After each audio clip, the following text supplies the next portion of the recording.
rise for the Pledge of Allegiance. I pledge allegiance To the flag of the United States of America and to the republic for which it stands, one nation, under God, indivisible, with liberty and justice for all.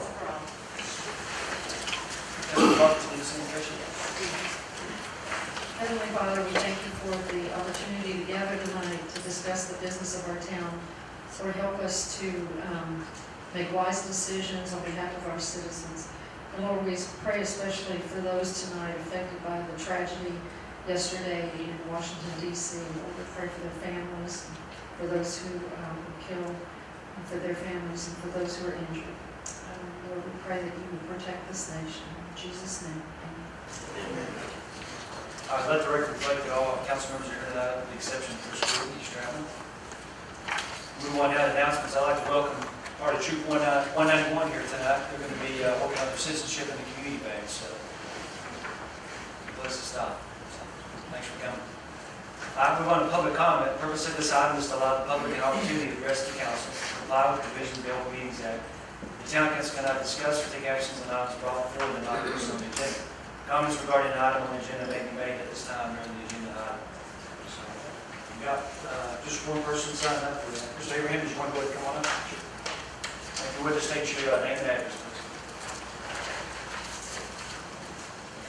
Richard Abraham, 211 Deer Path Road, Hickory Creek, Texas, 75065. Town Council, I'd like to thank you for your time serving our community. Tonight, I'd like to provide you with some statistics on child pedestrian safety, and then request to help our children in our community. According to a CDC study, injury prevention, reducing childhood pedestrian injuries, motor vehicles are responsible for 1 of every 5 deaths among children 1 to 14 years of age in the United States. Toddlers ages 1 to 2 years sustain the highest overall number of injuries.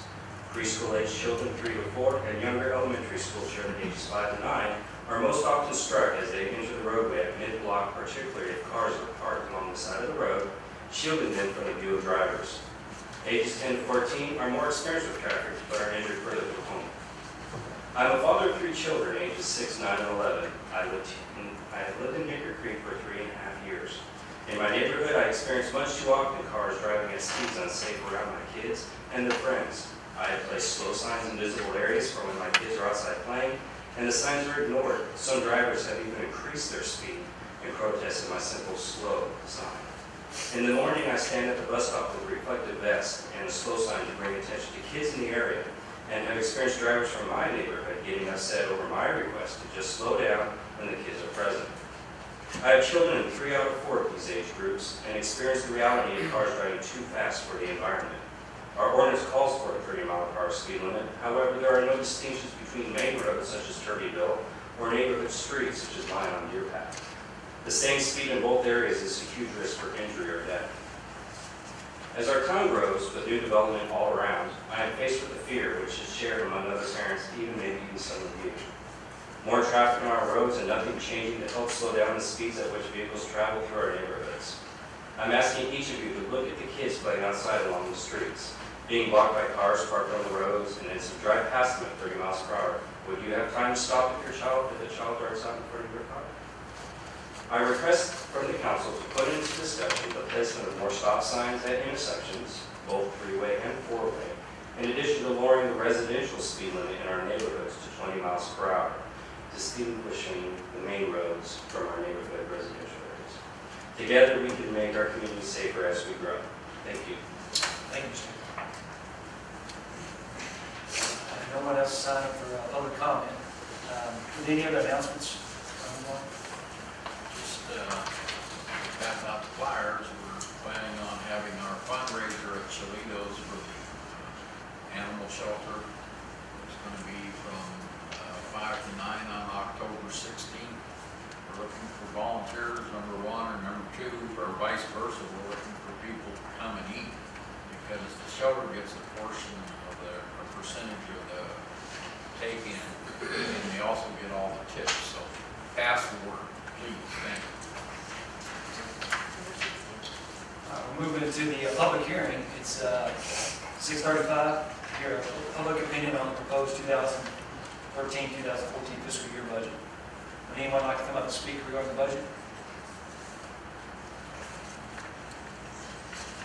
Okay, 6:36, we'll go ahead and close that public hearing. We'll move into items C1 through C5. Any discussions on that? Not going to entertain a motion. Mayor, I request that we approve item C1 through C5 as presented. Okay, Councilman Freeze made a motion with a second. Councilman Clark seconds, all in favor? Aye. Passes. Just want to move on to review and applicants for the Park Recreation Board D1. Place 4 with the term expiring June 2014 is vacant due to the resignation of Teresa Blake. Kirby Pierre would like to be considered for an appointment to the Parks Recreation Board. If you would, sir, just step on up to the mic and give us your name and address and why you would like to serve. Good evening, my name is Kirby Pierre. This is 210 Forest View Road, Hickory Creek, Texas, 75065. Okay. The reason why I like to attend, serve on the Parks and Rec Board is that I have a really good knowledge in marketing, and I'm very, I'd like to help out as much as I can within the community. I've only been here since May 29th within the town, and want to serve as last weekend. That's great. Would you have trouble with the 2-year commitment to the Parks Board? Any questions from the council? Did I pronounce it right, Mr. Pierre? Is it Pierre? Yes. Okay. Any questions from Mr. Pierre? Have you already attended some of our meetings? Yes, I've attended Tom Bond's shaking his head like that. You've already got into work too. Any questions? Those experience looks pretty good for Great. parks. It will be perfect. They got to probably put you right to work pretty quick. next month. Sounds like He they're. already has. Did he talk to you about the pay? Yes. Vacation. Pretty sensitive. We appreciate it. Any questions from Mr. Pierre? All right, thank you, sir. All right, move on to item D2, consider an act on appointments to the Parks and Recreation Board. Councilman Clark? I'd like to make a motion, we appoint Kirby Pierre to place 4 on the Parks and Rec Board. All right, Councilman Clark's made a motion. We have a second. Second. Councilman Wise, seconds. All those in favor? Thank you very much, sir. Very good. Welcome aboard. All right, item D3. Consider an act on the final site plan for the Hickory Creek Retail by Syncor Building Services, 1.21 acres, Lot 3 and Block 1, quick car addition situated in J.W. Simmons Survey, abstract number 1163, Town of Hickory Creek, Denton County, Texas. Right? Yes, Mayor. Just on our final review on this and work through a few of the issues. Last night, the parking size, 9 by 18 went to the Board of Adjustment. They approved the variance. The town's requirement is 9 by 20, but they listened to the argument by the applicant, and they approved 9 by 18, so that issue's off the table. A couple other things, I'm still working with TxDOT. They're going to revise the 2181 plans to take the runoff from this site that goes to 2181. What the applicant will do for this particular site, it'll just sheet flow off through the parking lot. There will be no storm drains, and then TxDOT will pick it up in an inlet off-site. So we've got that in the works going on right now. And then the final thing was the planting area shall be 15% of the lot, the gross lot of the area. Needing some clarification where the landscape area is. According to this, it looks like it's in the adjacent right-of-way, which would be the private road behind property on the south and 2181. I can get clarification with the construction plans on that, but otherwise, everything's been compliant. I recommend approval on this. Okay. Any discussion amongst the council on this particular item? And this, for the audience, this is the area up there behind McDonald's. And Starbucks is going to close down their place right over here that they have on the corner on Ronald Reagan, and then build a bigger facility next behind the McDonald's, along with another 6,000 square feet of restaurant space. So that's what the proposal is. They've had that land for what, Barry, 9 years, 10 years? Yes. So that land's been sitting vacant for about 10 years, owned by the same group. So, anything from the council? All right, entertain a motion. Councilman Clark. I'd like to make a motion, we approve the final site plan for Hickory Creek Retail by Cencor Realty Services as presented. Okay, Councilman Clark's made a motion, we have a second. Second. Councilman Dupree seconds, all in favor? Aye. Passes. Item D4, consider an act on the landscape plan for Hickory Creek Retail by Cencor Realty Services, 1.218 acres, lot 3, block 1, quick car addition, situated in J.W. Simmons Survey, abstract number 1163, Town of Hickory Creek, Benton County, Texas. Yeah, a couple comments on that. The plans show, the mitigation shows required mitigation of 402 diameter inches of trees. However, the ordinance doesn't look at diameter trees, they look at 10 trees per acre. This is a 1.2 acre site, so that equals 12 trees that is required on this site. They planted 17 or 18, that's satisfied. So as far as the landscape plan, I think that's satisfied. They can, according to their numbers, they satisfy the 15% of the landscape area, so I have no comments on that. Okay, so minimum is 12, they're going to do 17 trees, Correct. and that meets our diameter. The minimum diameter is 3 inches, they're doing 5 inch. Okay, so they're going to go from 3 inches to 5 inches. Correct. Okay. And then I talked to Mr. Palmer before the meeting, and he's also going to plant on behalf of Cencor, they're going to plant a 6-inch hickory tree right out here by the Veterans Memorial as well. So we start this out, so we want to make that record that they're going to come to the F4 site. So we'll have a 6-inch hickory up there to accommodate our hickory on the south side. Sure. So, any questions on the landscape plan? Okay, entertain a motion. Councilman Clark. Mayor, I'd like to make a motion that we approve the landscape plan for Hickory Creek Retail by Cencor Realty Services as presented. Okay, Councilman Clark's made a motion, and a second. Second. Councilman Wodger seconds, all in favor? Aye. Passes. D5, informational update from the Hickory Creek EDC consultant Barry Steele on the mixed-use plan development, town center for project and zoning. You got that overhead, Barry? Yes, Mayor, thank you.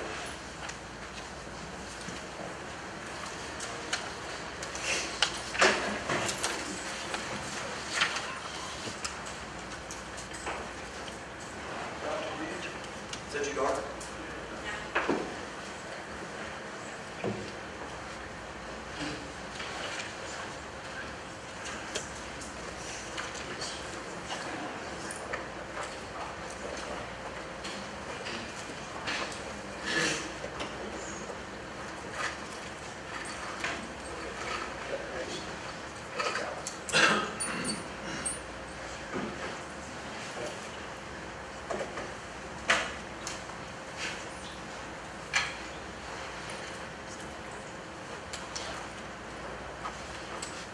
Just to set the foundation for the presentation, I'd like to hand out an economic white paper that we did. Some of you have seen this before, but it's essentially the main reason why we're doing this type of development. And I'm not going to really discuss it tonight. The presentation is the history of this, but the whole reason for this is essentially, this shows the economic justification that if we don't have the densities for the mixed use plan development in the vertical densities, we don't have enough commercial land to fund our general fund in the future to build out to our target of 5,500 people. It essentially provides less than 1/3 of the total general fund between all the ad valorem from that number of homes, plus the financials, which would be the fees, the finances, and the fines that the town generates. It's less than 1/3 of the general fund requirement to run the town. So essentially, if we don't do something like this to maximize the tax base, for the commercial portions of the land that we do have developed, the town can fund its own growth. So you'd either have to significantly raise the ad valorem rate, property tax, or you'd have to significantly decrease the amount of services provided, or both. So I'll hand this out to you. If you have any questions on it, you can certainly give me a call. Craig will be on the EDC. He can provide a spreadsheet as a second page attachment here. I have the current tax rate, by the way. I haven't updated it to what you're going to vote on tonight because it wasn't approved yet. But with the increasing values, it would kind of be a wash.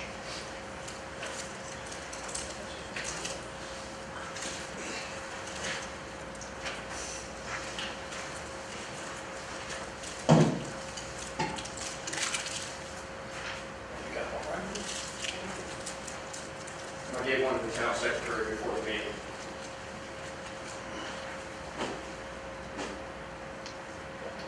Give some history. We started the mixed-use plan development project back in the summer of 2007 when the Vision Committee met and did a major comprehensive plan update. And out of that came a desire to create a town center. In the spring of 2008, myself and GSB Architects did what was called a design charrette, which brought together the landowners, the business leaders, citizens, public officials to say, what do we want this to look like? What should the town center be? Essentially what came up out of that was a phase 1 and a phase 2 on 115 acres, which was comprised and bordered by this area on I-35 to the east, Swisher Road 121 to the north, Ronald Reagan to the west, and Turbeville Road to the south. Phase 1 essentially was the part that was east of Walmart and north of Point Vista, bordered by I-35. That was called major focus on phase 1. How do we achieve mixed-use vision? The current commercial and the residential zoning ordinances do not allow for those two to coexist. You either have one or the other. So we really we didn't have an ability to be able to have this type of development without coming up with a new ordinance. We didn't have and still do not have a town planner or a city planner on staff. So the town council asked the town administrator, Roger Mangum, and myself to select a contractor to develop that mixed-use zoning ordinance for the town. Spring of 2009, Brian Hawks, who then was part of the P&Z and is now the chair, recommended several, and we selected Mesa Design Group. They began by reviewing our comprehensive plan, our current code of ordinances in the area that we showed here just in this prior slide, where the town center was being planned. They reaffirmed that the commercial and residential zoning would not work for what we had planned. And we then conducted a series of stakeholder meetings with the landowners and the people, all the people that own structures within that phase 1 boundary, to present the intent of mixed-use zoning, to solicit their input, and to try to gain acceptance of that proposed zoning ordinance. When we ran into the two major landowners, who was David Palmer, who's the executive VP of Weissen Cencor, and Ron Furtick, they raised objections to that outcome of the charrette and the proposed ordinance. Because we came up with an overall broad-based mixed-use ordinance that covered that whole area. Those areas, when I show the next slides or so, you'll see it's very apparent that there's a number of different uses within that whole area, and having one broad-based, one-size-fits-all would not work for them. Mr. Palmer even alluded to litigation for regulatory loss of use, which I believe would have proceeded should we try to force this through. So we kind of backed up and regrouped. We got with Mr. Van Zandt, the town attorney, and Mesa, our company that helped design that ordinance.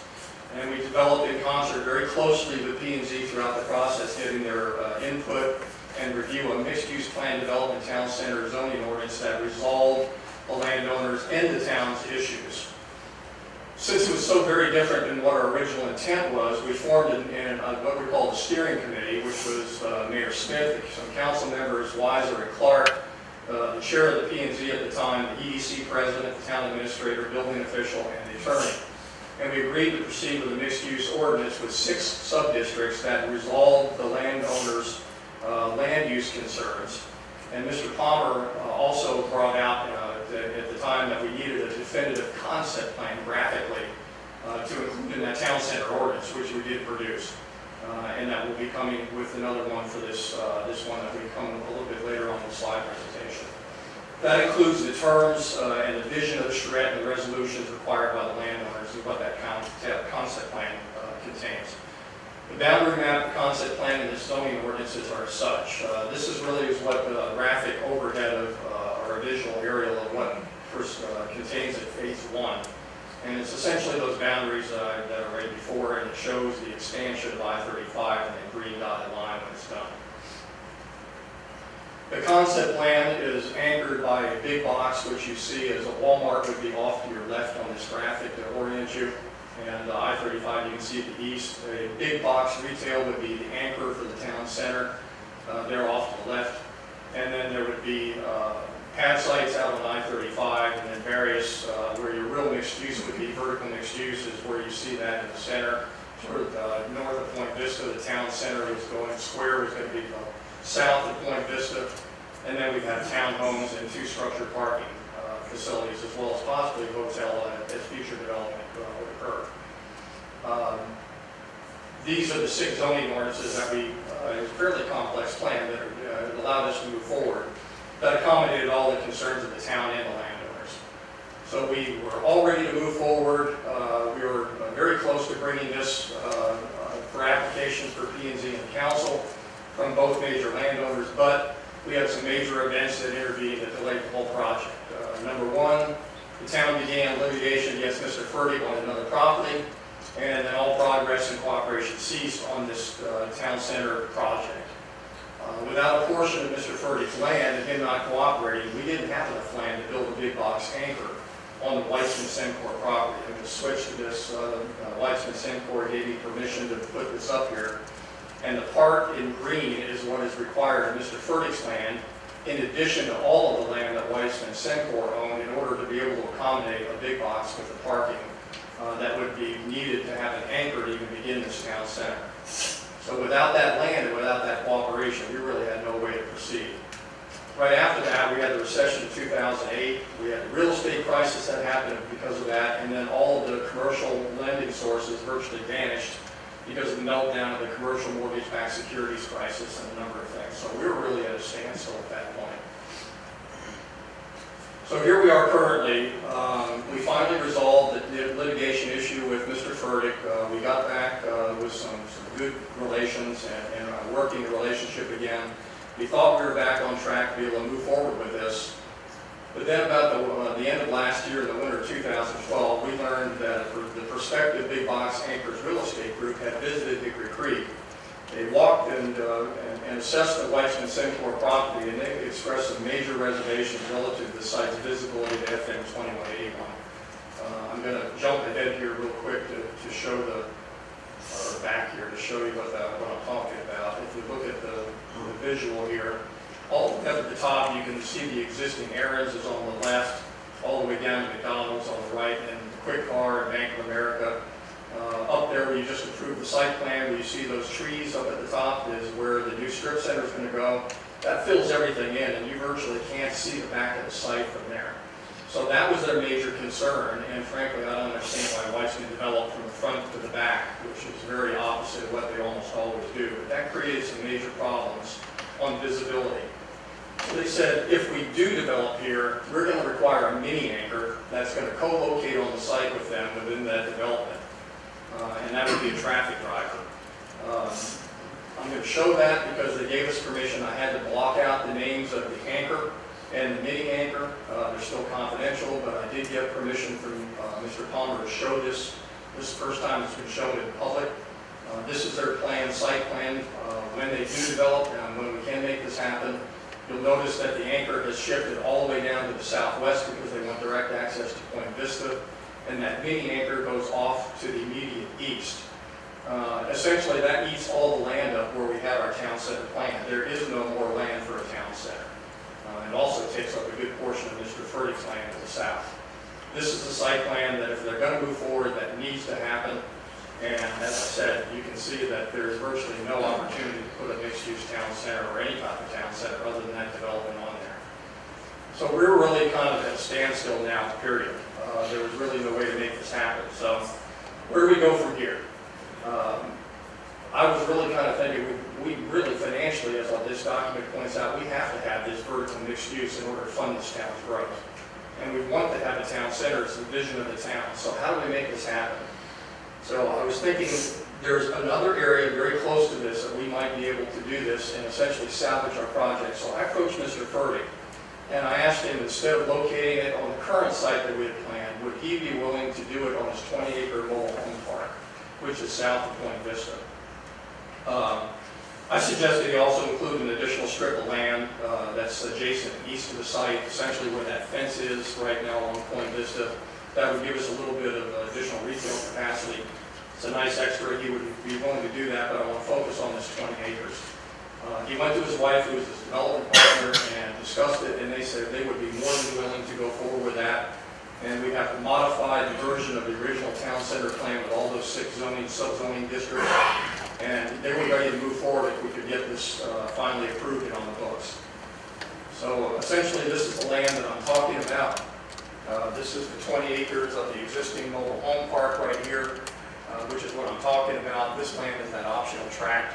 It's actually platted as part of his tree farm up here. This is all one plat. So if he agreed to do that, that would give us some additional retail capacity and additional sales tax base out here on this strip south of Point Vista, and he could replat that separate from this. But this is our main focus right here. Here's what we're talking about. That would be our town center. Several modifications are needed to adapt that fairly complex original zoning plan to the Fertig plan south of Point Vista. We'd have to eliminate the zoning sub-districts, and we'd also have to reduce some of the height entitlements. However, most, I'd say 95% of the original draft zoning ordinance can be retained, and it certainly keeps the defined vision that we had, including the Hickory Creek First to Town Square. So we had some money left over. We hadn't completed the project. We engaged Carissa Cox, who used to be with Mesa, who's now the owner of Mosaic, which does the same work. She now actually has completed the final draft of the mixed-use zoning ordinance. I have sent it to Mr. Fertig. He's completed his first review. And in fact, he has a graphic concept plan that I found out today that he's developed that we're going to take a look at, and that would be included with the new town center zoning ordinance. Carissa was one of those two planners that we've had at Mesa. So if all goes according to schedule, we're hoping to bring this to the Planning and Zoning Commission and to the council next month. We'll get you the zoning ordinance as soon as possible. I'm waiting for a few final changes from Mr. Fertig. It's a 60-page zoning ordinance. We'll get that to you for review as well as the planning and zoning as soon as possible. I'm hoping by the end of this week, but I'm not promising. But we'll give you a couple weeks to review it before you consider it next month. That's what I have. Any questions? What's step 3 after that, Larry? After it comes through October to the council and the P&Z? Mayor, we'd then have to go ahead and, if you remember in our original, we had a thing called entitlements in the public-private partnership where we look at the, let me turn that off so it's not in your face. We would have the theme park benches, the bollards, the wayfinding signs, the town square. We would have to find a way to pay for those. They're called entitlements. That would be the next step where we would sit down and define what those would be on the smaller scale. And then we would figure out a funding mechanism, whether it be EDC funds and or some other. We were originally considering a tax increment financing or a TERS. This project is significantly smaller. I don't think it would be worthwhile nor required to do that. So that would be the next step, is costing out those new entitlements. That would be step 3. I know there's some folks in the audience that live in that neighborhood that's east of the property. Maybe you need to find mixed use. What does that mean? What's going to be built over there in that mixed use? Thank you for pointing that out. Mixed use is a combination of retail, office, commercial, and residential space all in one vertical development. And what it does is maximize the amount of commercial tax base that we get in one area. Since we have very little land left for commercial development, it's very important to go vertical in order to maximize the amount of tax revenue, sales tax revenue we get. And then you essentially get a work, live, and play. Think Parker Square on a smaller scale. And vertical, 2-story, 3-story? We're still kind of working through that. That's something that we need to bring before you. It would be somewhere in that area, 2, 3, 4 stories. Very, very aware of the residential in Glenview. And the plan would scale that back as we approach the residential. So I don't want to get into too much, but we're definitely aware of that and it addresses those concerns. Discussion, Mr. Council? Now, it sounds like there's been a lot of roadblocks come up since this whole process began. Yes. And it sounds like, to me, you've probably gone from Plan A to Plan B to Plan C, Plan D. I don't know what stage you're at now. Yeah, I think we're probably at Plan B at this point. Okay, is there a Plan C? I'm hoping there's not. We're hoping to bring this to you and get Plan B approved next month. I'm just looking at the history with some of the individuals involved. Right. Well, right now we have a great working relationship. It's very positive. There's a lot of excitement. I believe the town's going to be happy with what we come up with. I know that the two major players that own that land are very happy with it. Mr. Palmer great support for what we're doing. Even though this particular part doesn't impact his land directly, that would be more standard development right now, although there's another way to get some themes from our town center up there in that development. Not necessarily for this discussion, but there's a way to accomplish that so that we can have a kind of a uniform look and feel as we move from the town center at the 20 acres, as we move north into more traditional development. We can do some things in our existing zoning ordinances that incorporate some of that look and feel into it, so it feels like one area. So I'm not anticipating any major roadblocks at this point unless we have another major recession. All across my fingers too, I'm glad that Palmer supports it. Yeah, he's very on board with this. Step. Discussion. Thank you, Barry. Thank you. Appreciate the presentation. You're very welcome. All right, moving on to item D6, discussion regarding the purchase of tasers for the police department. Mayor, I put that on the agenda for discussion. I don't know if we're gonna have some people speak to that. It's something that's been talked about for a while. I think years ago there was a movement in that direction that kind of dissolved. And we're at a point right now where it's been expressed to me as a liaison that they wish the council would take a look at this because a lot of reasons, feel more confident. There's a lot of research been done on this program.